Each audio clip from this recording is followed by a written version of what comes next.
Listen carefully. There are two versions of you, the one who talks and the one who transforms. And the funny part, you keep feeding the wrong one.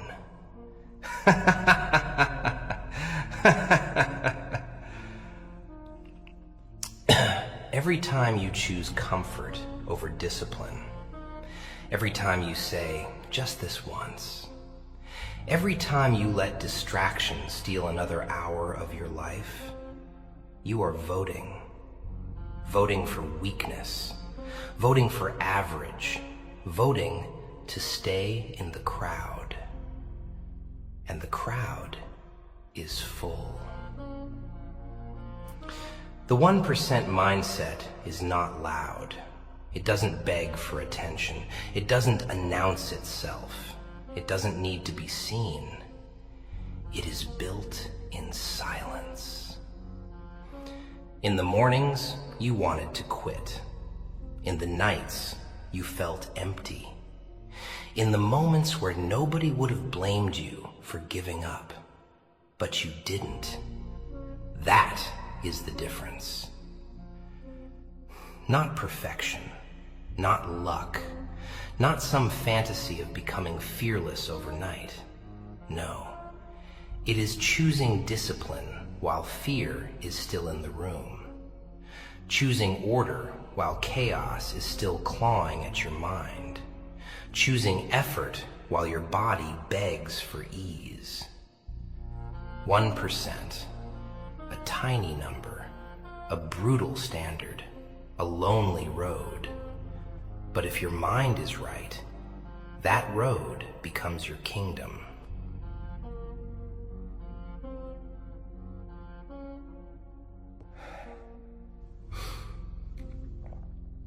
First, most people think the 1% mindset begins when life finally becomes clear, when the plan is perfect, when confidence arrives, when the fear disappears. That's cute. That's also why they stay exactly where they are. It begins in confusion, in the ugly hour, in the boring morning, in that moment when your bed is warm, your body is heavy, your mind is foggy, and nobody would blame you for doing nothing. That's where it starts. Not in motivation, in decision. You wake up at 6, your room is cold, your eyes burn a little, your phone is right there, glowing, begging, promising 10 soft minutes that become 40, and your mind says, just today, just rest a little, just a little more. That voice sounds kind, familiar, reasonable. It is the voice that has buried more potential than failure ever did. The 1% mindset is the ability to recognize that voice and disobey it. A student does it when he studies while his friends are laughing outside. A man does it when he keeps working after getting ignored, mocked, underestimated. A woman does it when she builds herself quietly instead of wasting years explaining her worth to people who already decided not to see it. Real life, real pressure, real resistance. Not movie scenes, not speeches, just small, brutal choices made again and again. Because that's the part nobody likes, The truth that power looks repetitive before it looks impressive. You do not become dangerous the day you feel unstoppable. You become dangerous the day you become reliable to yourself. And once that starts, something shifts. Quietly. Almost too quietly to notice at first. By then, the crowd still thinks nothing is happening.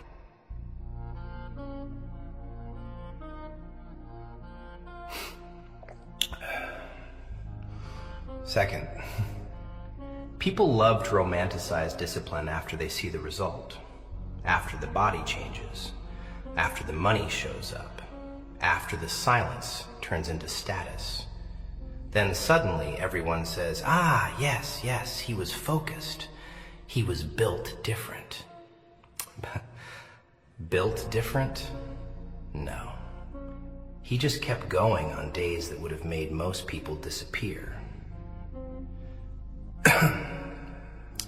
That's what nobody respects in real time. The invisible phase. The phase where your work looks small, your results look late, your progress looks almost embarrassing. You go to the gym and still look the same. You work on your craft and still sound average. You post, build, study, practice, repeat, and the world gives you nothing back. Nothing. And that is exactly where the 1% mindset separates itself from ordinary people. Ordinary people need evidence before effort. The 1% give effort before evidence. That is a monstrous difference. Because most people are not lazy in the dramatic way. Not really. They are lazy emotionally.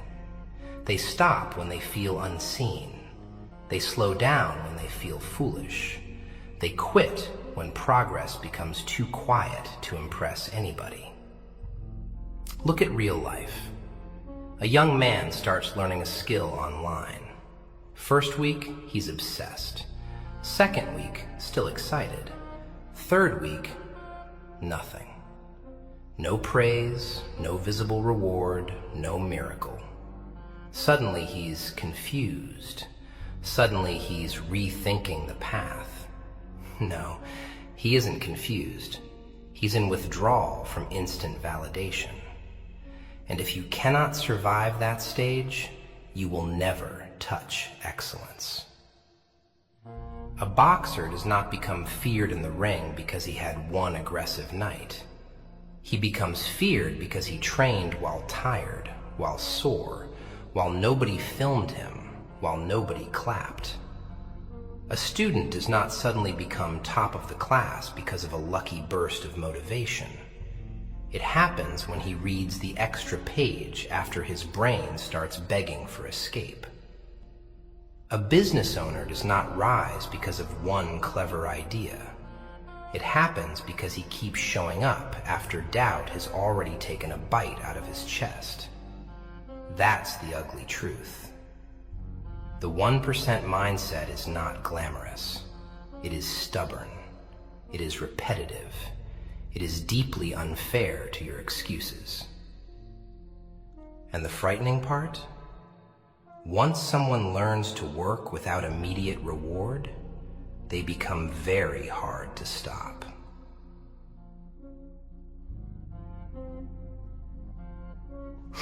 Third, most people destroy themselves with one habit so common, so socially accepted, so pathetic, that they don't even notice it happening. Comparison. Not inspiration, not learning. Comparison. The poison. The little silent theft of energy that happens when you look at somebody else's chapter 20 and start hating your chapter 2. That is how weak minds bleed. A man starts going to the gym. 3 weeks in, he feels stronger, cleaner, sharper. Then he sees another man online. Bigger, leaner, louder, admired. And suddenly his own progress feels worthless. A girl starts building discipline, reading, working, fixing her routine, becoming more grounded. Then she sees someone else moving faster, shining sooner. And just like that, her peace is broken. Not because they failed, because they looked sideways. The 1% mindset refuses that trap. It understands something brutal. The crowd competes for attention, but the elite compete for alignment. They ask different questions. Not, am I ahead of him? No. They ask, am I better than I was when nobody believed in me? Am I sharper than the version of me that loved excuses? Am I still moving when the mood is gone? That is a different species of thinking. Because once your standards become internal, you stop being controlled by the pace of other people. And that changes everything. You waste less time performing, less time doubting, less time making dramatic speeches about your potential. You become quieter, more precise, more dangerous. You begin to understand that envy is just admiration corrupted by weakness. So when others are distracted by who is winning faster, you keep building. And very, very often, the one who stopped looking around is the one nobody sees coming.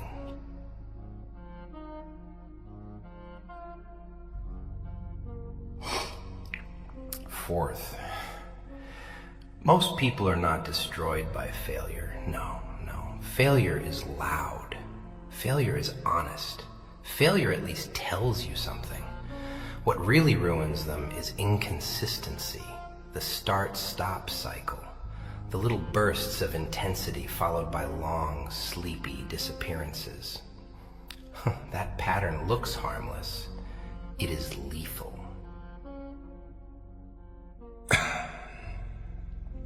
Because every time you promise yourself, this time I'm serious, and then vanish the moment it gets uncomfortable, you teach your own mind a lesson, a dangerous one.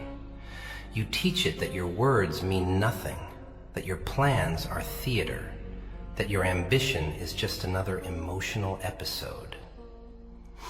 Look at real life. Someone starts waking up early, training, eating clean, reading, focusing. 3 days, maybe 6, maybe 10. He feels powerful, different. Then one rough night happens, one tiring morning, one bad mood, and suddenly the whole structure collapses. Not because it was impossible, because it was never rooted. It was excitement pretending to be discipline. The 1% mindset does not trust intensity. It trusts repetition. That's what makes it terrifying. The elite are not always the most hyped, the most emotional, the most visibly obsessed. Sometimes they look almost boring, calm, mechanical, precise. They do the work on the good day, yes, but more importantly, they do a version of the work on the bad day. That is where identity is forged. Not in the perfect week, in the interrupted one. A writer who writes 1 page when his mind feels dull will beat the genius who only writes when inspiration visits. A fighter who trains lightly on the day his body feels heavy still protects the chain. A student who studies 20 focused minutes instead of quitting completely keeps the signal alive in his mind. I am still that person. That matters more than people understand. Because once a person becomes consistent enough to trust himself, his excuses start sounding small, and his future starts getting very, very nervous.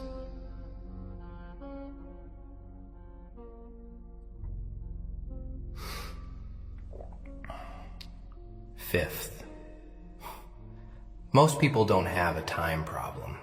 They have a leakage problem, a slow bleed, tiny, stupid, glittering distractions that look harmless because each one only steals a little.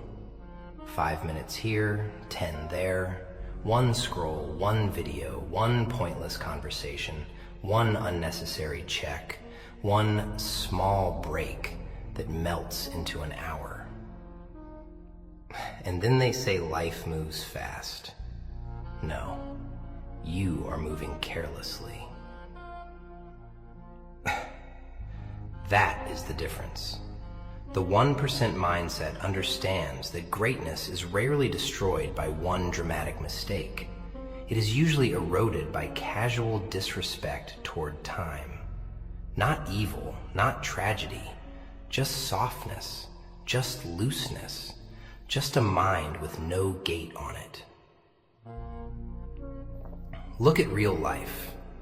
A man says he wants to change his body, but every night he hands his attention to nonsense until 2 in the morning. Then he wakes up tired, skips training, calls it one of those days, and repeats the same sabotage with a different excuse. A student says she wants mastery